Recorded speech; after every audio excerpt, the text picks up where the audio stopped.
กลับมาเถิดน้องเนื้อทองไปอยู่หนใด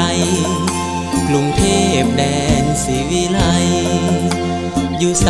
แล้วน้องการดากลับมาบ้านเฮาอ้ายเฝ้าและคอยตั้งตาหรือเจ้าลืมคำสัญญาลืมหน้าเป็นสาวไฮโซเจ้าลืมฟังโขงอนงลืมชัยบุรีลืมแล้วแม่น้ำสองสี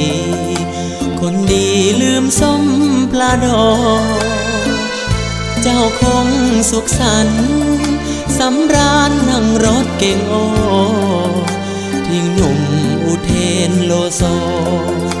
คนก็บอกหวนคืนมาอุเทนบ้านเฮาเครื่องปั้นดินเผาที่เขาลือกันยังมีไรสับปะรดหวานปลูกผักพื้นบ้านกันตามประสา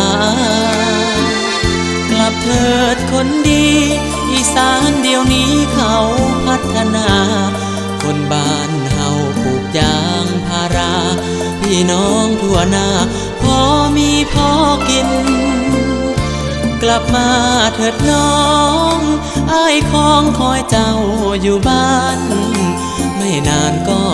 ถึงสงกรานต์ตาหวานจงย้อนคืนถิ่นบุญไหลเรือไปบ่เห็นสามไว้ใจอ้ายทวินเป็นเตออยู่กะเลออยู่พินหากน้องได้ยินคืนถิ่นอุเทน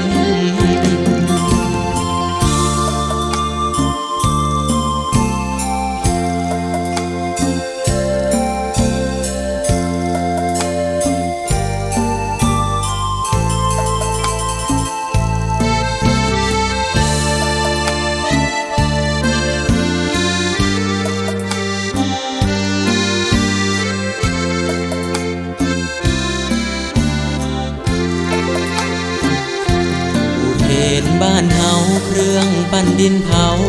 ที่เขาลือกันยังมีไรสับปะรดหวานปลูกผักพื้นบ้านกันตามประสากลับเถิดคนดีอีสานเดี๋ยวนี้เขาพัฒนาคนบ้านเฮาปลูกยางพาราพี่น้องทั่วหน้าพอมีพอกินกลับมาเถิดน้องอ้ายคองคอยเจ้าอยู่บ้าน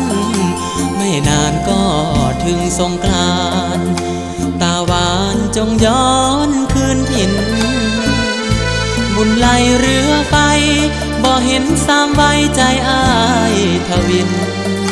เป็นเตออยู่กะเลออยู่พินหากน้องได้ยินคืนถิ่นอุเทน